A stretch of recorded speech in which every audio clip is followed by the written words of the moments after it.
조용한 기도로 주일 예배 시작하겠습니다. 하나님은 영이시니 예배하는 자가 영과 진리로 예배할지니라. 아멘. 임내 찬송 들으시겠습니다.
교동문 71번입니다.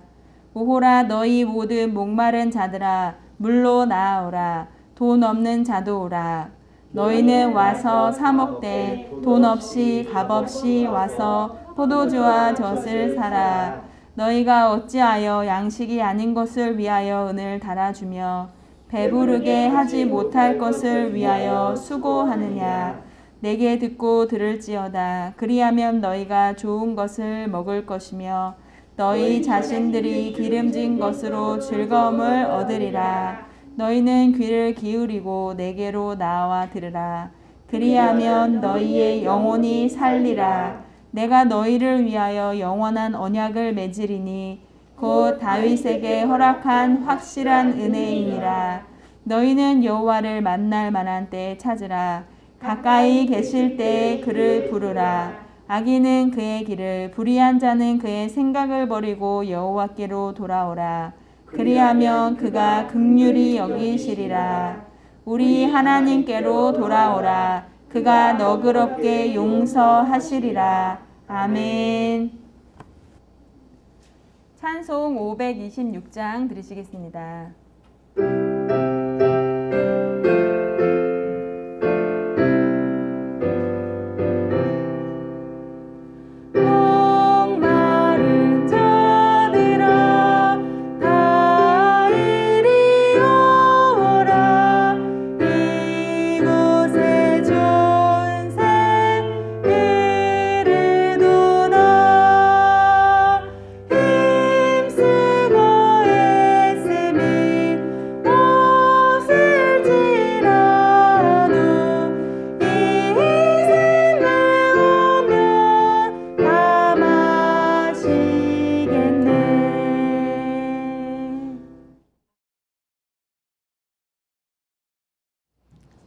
오늘은 요한복음 7장 37절로부터 39절의 말씀을 가지고 내게로 와서 마시라라고 한 말씀의 제목으로 말씀을 함께 나누고자 합니다.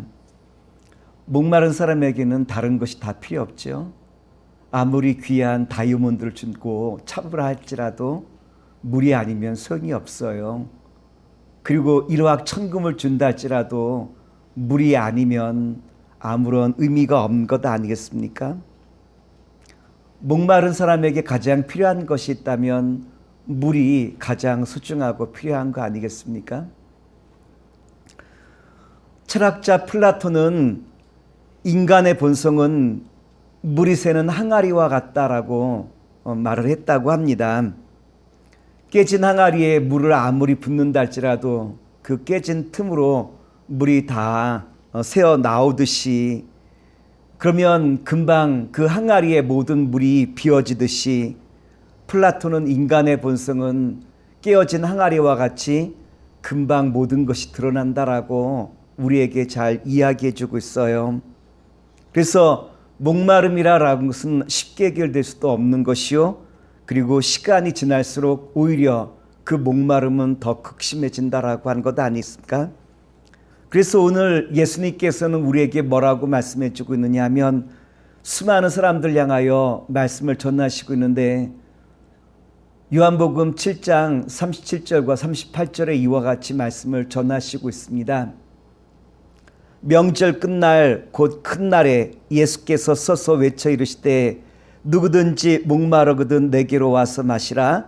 나를 믿는 자는 성경의 이름과 같이 그 배에서 생수의 강이 흘러나오리라 하시니, 절기 끝날 예수님께서는 수많은 사람들 향하여 말씀을 전하시고 있죠. 내게로 와서 마시라라고 주님께서 이와 같이 수많은 영혼들을 초대하고 있지 않습니까? 오늘 예수님께서는 수많은 영혼을 말씀하실 때 목마른 영혼이라라고 우리에게 말씀해 주고 있는데, 왜 그렇다면 이 수많은 사람들이 목마른 영혼일까요? 첫째, 수많은 사람들이 목마른 영혼이 될 수밖에 없는 이유가 있다면 예수님으로부터 점점 멀어져 있기 때문이라고 주님께서 우리에게 말씀해 주시고 있죠. 초막절이라고 한 절기는 이스라엘의 3대 절기 중에 하나예요. 초막절이 되면 12세 이상 이스라엘의 모든 남자들은 예루살렘에 모여서 일주일 이상 생활하는 것이 바로 이것이 초막절이 아니겠습니까? 초막절이 되면 이스라엘 각 거리에는 초막으로 가득 채워져 있다고 해요. 이 초막을 만들고 이 초막에 지내시면서 광야에서 주님께서 어떻게 우리를 인도하였는가라고 한 것을 함께 경험하며 주님께 영광을 돌리는 절기가 이 초막절이라고 한 절기 아니겠습니까? 근데 초막절에 가장 중요한 행사가 뭐냐로 말하면 명절 끝날 실로암이라고 한 연못에서부터 예루살렘 성전까지 사람들이 연도에 다 두 줄로 서서 실로암 연못 물을 길러 성전까지 운송하는 일이라고 합니다. 성전까지 온 물을 제사장은 금 항아리에 담아다가 성전에 붓게 되어지는데, 이때 성전에 부으면서 제사장들은 뭐라고 외치냐면 이사야 12장 3절의 말씀을 외친다라고 해요. 12장 3절 말씀을 봉독하여 드리겠습니다. 그러므로 너희가 기쁨으로 구원의 우물들에서 물을 기르리로다. 성전에 물을 붓게 되어지면 초막의 절기가 다 끝나게 되어져요. 그런데 초막 절기가 일주일 동안 진행되면서 마지막 실로암 연못에서부터 성전에까지 물을 전달하여 붓게 되어지고, 이사야 12장 3절에서 너희가 기쁨으로 우물들을 기르리도라 라고 하는 이 말씀처럼 그 말씀을 전했지만 백성들의 마음은 어떠하냐라고 말하면 허전한 마음이 드는 것이 일반적인 사람들의 마음이었던 것 같아요. 절기는 다 지켰고 또한 제사장들은 기쁨으로 이 물을 기르리로다라고 이와 같이 선언해 주었지만 백성들의 그 마음에는 기쁨과 즐거움이 없이 허전한 마음만 그 마음속에 있었다라고 하는 이야기 아니겠습니까? 그런데 우리가 잘 알고 있는 것처럼 하나님께서 이스라엘 백성들을 광야에서 건져내실 때 반석에서 물이 나오게 하시죠. 고린도전서 10장 4절에 보면 이와 같은 말씀으로 그때 그 반석을 우리에게 뭐라고 설명해 주고 있느냐로 말하면 예수님이다라고 우리에게 설명해 주고 있죠. 고린도전서 10장 4절 말씀입니다. 다 같은 신령한 음료를 마셨으니 이는 그들이 따르는 신령한 반석으로부터 마셨음에 그 반석은 곧 그리스도시라. 예수님은 제사장이 물을 가지고 올라가는 그 성전길에서 서서 크게 외쳐 말씀하시기를, 바로 이 목마른 자들은 다 내게로 오라라고 이와 같이 선언하셨는데, 그런데 그 반석은 무엇이냐라고 말하면 예수입니다라고 우리에게 말씀하시며, 초막절의 주인이 누구냐로 말하면 예수님께서 초막절 주인이 되심을 바로 우리에게 분명하게 선포해 주시며, 내게로 와서 이제 물을 마실 때 영원히 목마르지 아니하리라라고 주님께서 선언해 주시고 있는 말씀이 오늘 요한복음 7장 37절 38절의 말씀이라고 말씀을 드릴 수 있지 않겠습니까? 예수님께서는 초막절의 주인공이 바로 예수입니다라고 한 것을 우리에게 분명하게 선언해 주셨어요. 둘째로 형식적인 예배는 의미가 없음을 예수님께서 우리에게 말씀해 주시고 있죠. 당시 유대 종교는 절기를 맞이해서 절기 때 많은 의식과 행사를 진행하지 않았습니까? 말씀드린 것처럼 실로암 연못에서 성전까지 물을 길러 성전에 붓게 되어지는 의식과 행사들을 행하였지만, 그러나 중요한 것은 이 의식과 행사가 중요한 것이 아니라 예수님을 그 마음에 모시는 것이 가장 소중한 일임을 주님께서는 우리에게 다시 한번 일깨워 주시고 있는 거예요. 목마름의 근원을 정확히 알지 못한다라고 한다면 우리는 그 목마름을 해결할 수 없는 것 아니겠습니까? 하나님께서 우리를 처음부터 목마르게 하지 않았잖아요. 에덴 동산을 창조하시고 그 에덴 동산에서 아담과 하와가 풍성하게 살 수 있도록 주님께서 모든 것을 이 에덴 동산에 넣어두셨는데, 아담과 하와의 그 죄로 말미암아 그 에덴 동산은 깨어지고, 그 죄로 말미암아 아담과 하와는 영적인 목마름과 인생의 목마름을 갖고 살게 되어지는 바로 이와 같은 삶을 우리에게 잘 보여주고 있죠.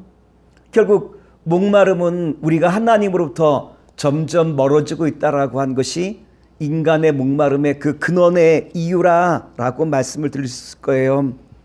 주일에 우리가 교회에 와서 예배와 순서를 갖는다라고 해서 우리의 목마름을 해결할 수 있는 것이 아니라, 결국 우리의 목마름을 해결할 수 있는 방법은 예수님을 만나는 것이요, 하나님과 멀어졌던 우리의 관계를 다시 회복하는 것이 영적인 이 목마름을 해결하는 방법이라고 주님은 우리에게 말씀해 주고 있는 것을 우리가 본문의 말씀을 통해서 읽어볼 수 있다라고 하는 거예요. 특별히 오늘 본문의 말씀을 통해서 예수님께서는 외쳐 말씀하시기를 내게로 와서 물을 마시라. 그때 영적인 이 목마름을 주님께서 해결하시며 생수의 강이 내 배에서부터 흘러나리라라고 우리에게 분명하게 선언해 주신 것이 오늘 본문 말씀 아니겠습니까? 그런데 여기서 강이라라는 것은 무엇일까요? 요한복음 7장 39절에 보면 우리에게 이와 같이 말씀하셨어요. 이는 그를 믿는 자들이 받을 성령을 가리켜 말씀하신 것이라. 강이라라는 것은 성령을 의미한다라고 우리에게 말씀해 주셨죠. 그런데 생수의 강이 어디서부터 흘러나옵니까? 그 배에서부터 생수의 강이 흘러나온다 그랬죠.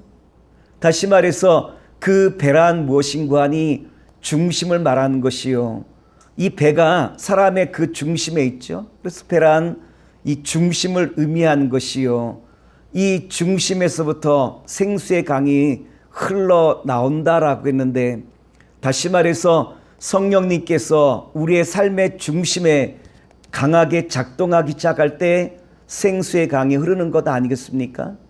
다시 말해서 우리 삶의 중심에 무엇이 흐른다는 거죠? 이제는 나의 삶의 감정들, 또한 나의 삶의 인격들, 그리고 또한 나의 삶의 모든 중심이 성령의 강한 지배를 받기 시작할 때 우리는 생수의 강이 흐르게 되어지고, 또한 영적인 목마름으로부터 해결될 수 있다라고 한 것을 우리에게 다시 한번 일깨워 주시고 있는 거예요. 성령님께서 우리 중심을 지배하시고 충만하게 살기에 이제는 우리의 삶이 어디를 가든지 성령의 지배를 받는다라고 한 것 아니겠습니까? 성령님께서 우리의 삶의 중심에 오르게 되어질 때 우리는 어떠한 삶을 살게 되어지느냐로 말하면 어떠한 어려움과 고난 앞에서도 우리는 감사할 수 있고 기뻐할 수 있는 것이 성령의 충만한 가운데 살아가는 인생이라고 말씀을 드릴 수 있을 거예요. 거센 파도가 밀려오면 그 파도를 막을 수 있는 것은 아무것도 없어요. 마찬가지로 성령의 강이 우리 마음속에 강하게 부딪힐 때 그 모든 것을 뒤엎어 놓을 능력이 있는 것 아니겠습니까? 성령 안에서 우리에게 밀려오는 기쁨이라고 한 것이 바로 이와 같다라고 하는 거예요. 엄청난 힘이 있고 우리 감정을 지배하고 또한 우리의 영혼을 뒤집어 놓을 수 있는 것이 생수의 강이라고 한 것 아니겠습니까? 염려와 근심과 고통거리가 있지만 생수의 강이 성령이 우리 삶에 강하게 임하게 되어질 때 모든 염려와 불안과 걱정은 다 떠나가게 되어지고 주님의 역사가 우리의 삶을 기쁨으로 즐거움으로 바꿔놓을 능력이 있다라고 하는 말씀이에요.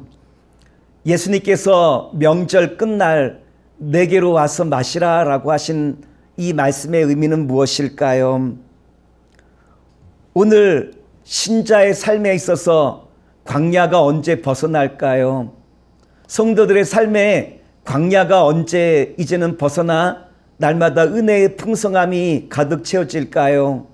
오늘 주님께서 말씀하신 그 말씀처럼 생수의 강이 흘러올 때 마침내 성도의 광야의 생활은 끝나고 성도들의 고통의 그 삶이 끝나게 되었음을 우리에게 다시 한번 이야기한 것 아니겠습니까? 성경에 보면 배와 강이 대조되어서 나와요.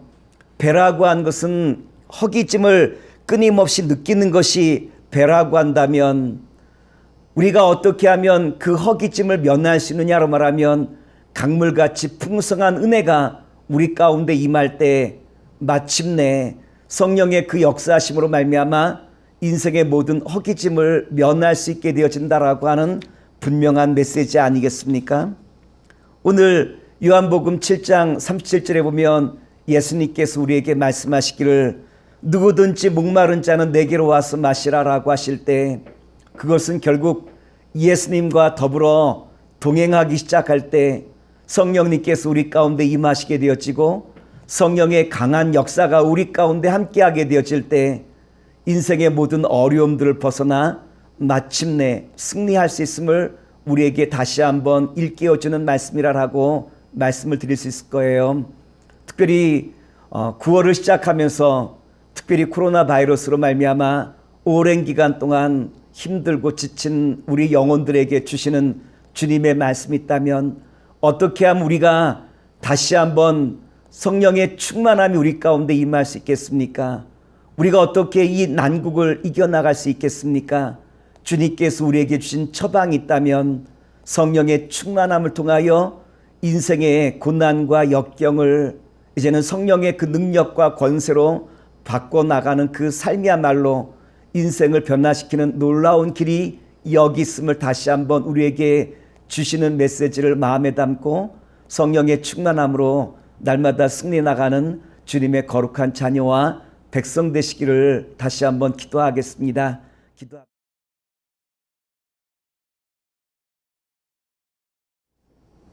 봉헌 찬송 들으시겠습니다.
선을 행하고 선한 사업을 많이 하고 나누어 주기를 좋아하며 너그러운 자가 되게 하라.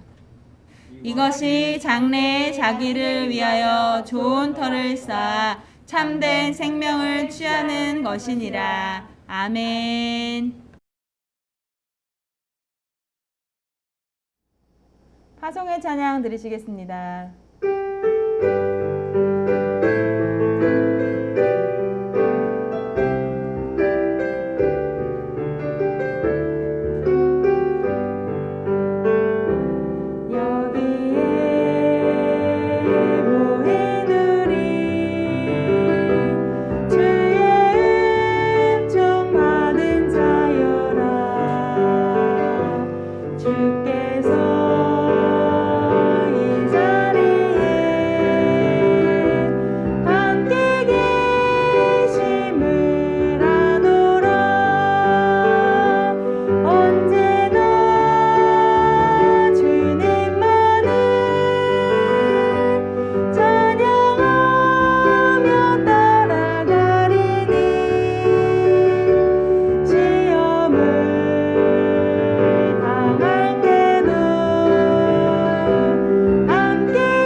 기도하겠습니다. 사랑의 주님, 어려움 속에서 우리가 이 어려움을 이길 수 있는 길은 예수님 앞에 나와 성령의 충만함을 공급받기 시작할 때 인생의 모든 어려움을 이기고 마침내 승리의 삶을 살아갈 수 있음을 알게 하신 주님, 오늘 저희들 단지 예배당만 밟고 지나가는 성도가 아니라 이제는 주님의 그 말씀을 마음에 담고 주님의 그 역사하심을 신뢰하며 어려움 속에서도 날마다 성령의 충만함으로 승리해 나가는 주님의 복된 자녀와 백성 되게 하시옵소서. 이제는 우리 주 예수 그리스도와 무한하신 아버지 하나님의 사랑하심과 성령님의 역사하심이 예배를 마치고 돌아가는 주의 자녀들 위해 이제로부터 영원토록 함께 하시기를 간절히 축원하옵나이다. 아멘.